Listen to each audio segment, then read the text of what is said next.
नमस्कार दोस्तों।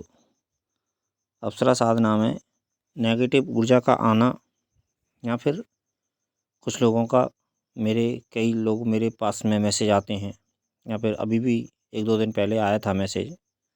वो अप्सरा साधना करना चाहते थे, लेकिन उन लोगों के मन में यह शंका थी कि गुरुजी ऐसे-ऐसे हमने सुना है कि अप्सरा साधना में नेगेटिव ऊर्जा भी आती है या फिर कि कोई भी शक्ति परेशान करती है।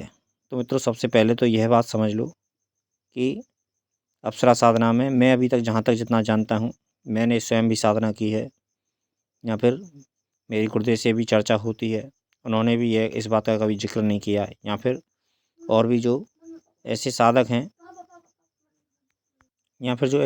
हैं जिन्होंने अप्सरा साधना सिद्ध की है, तो उनसे भी संपर्क हुआ है।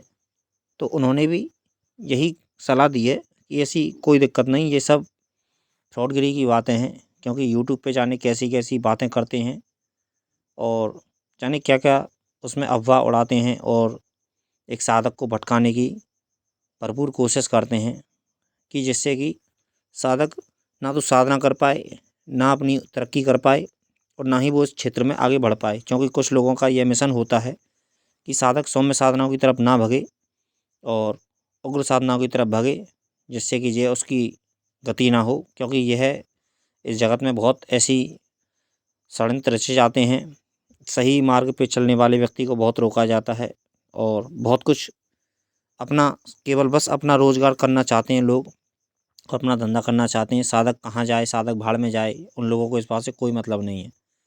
तो मित्रों, मेरा यही कहना है क्योंकि मैंने स्वयं भी साधना की है, मेरा आज तक ऐसी किसी भी चीज़ से सामना नहीं हुआ है।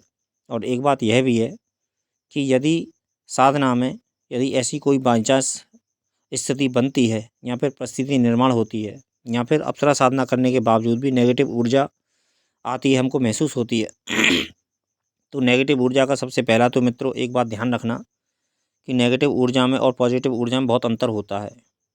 नेगेटिव ऊर्जा हमेशा गलत कार्य को बढ़ावा देती है और गलत कार्य ही करने में ज़्यादातर अग्रसर होती है।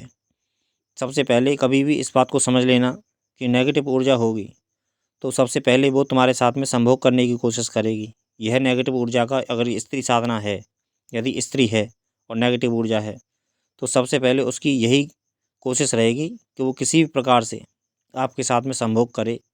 तो ये उसकी पहली निशानी है और बहुत जल्दी आपको आभास करा सकती है और बहुत जल्दी आपसे प्रसन्न भी हो सकती है यदि नेगेटिव ऊर्जा है। वैसे ऐसा होता नहीं, क्योंकि मेरे अनुभव में अभी तक ऐसा नहीं आया है और समय की बात अलग जाने, मैं तो ऐसा नहीं मानता।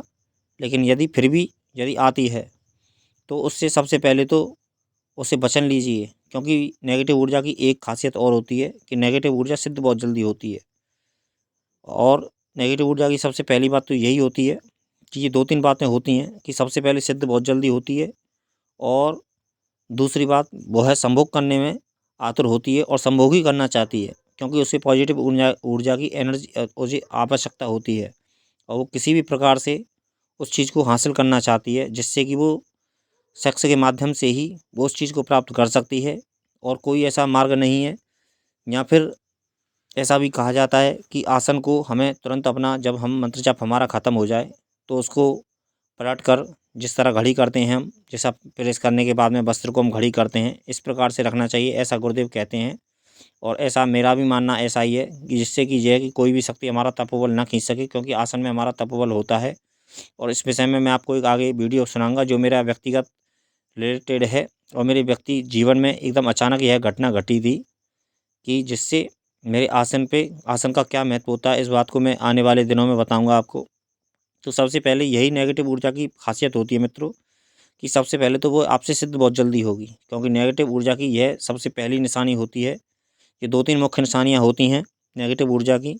एक तो सबसे पहले यह बहुत जल्दी प्रकट होती हैं और दूसरी बात, यह संभोग करने की ज़्यादा से ज़्यादा कोशिश करती हैं। और यदि आपके साथ में यह स्वप्न में या फिर सोते जागते में आपको यह आभास होता है कि आपके साथ में आपका वीर्य वो हो रहा है, वीर्य स्खलित हो रहा है या फिर नाइटफॉल हो रहा है सेक्स साधना करते हुए साधना में, तो यह पक्का समझ लेना कि हाँ तो माना जा सकता है कि नेगेटिव ऊर्जा है, लेकिन ऐसा होता नहीं है मित्रों। और मैं यही कहता हूँ कि यह इस भ्रम को अपने साधक अपने यहाँ पर जो भी साधना करना चाहें वो इस भ्रम को अपने दिमाग से निकाल दें, क्योंकि ऐसी कोई ऊर्जा नहीं आती है। क्योंकि यदि हम अप्सरा साधना कर रहे हैं तो अप्सरा साधना ही आए, अप्सरा ही हमको आभासित कराएगी। यदि हम उसी को नेगेटिव ऊर्जा समझें तो ये बात एक अलग है। ये हमारे अज्ञान का कारण हो सकता है, या फिर हमारी अज्ञानता हो सकती है। और जबकि हम जिस शक्ति को भजते हैं हमेशा वही शक्ति आती है और हमको वही आभासित होती है। ये बात अलग है कि साधक की समझ में नहीं आती, क्योंकि साधक की बहुत सी चीज़ें नई साधक की समझ में नहीं आती हैं और वो छोटी छोटी बातों से घबरा जाता है, या फिर छोटी मोटी बातों को बहुत कुछ समझता है। तो ऐसा नहीं होना चाहिए। तो मित्रों, मैं यही कहता हूँ कि पॉजिटिव ऊर्जा में नेगेटिव ऊर्जा का आभास नहीं होता है और ना ही ऐसा होता है। धन्यवाद मित्रों।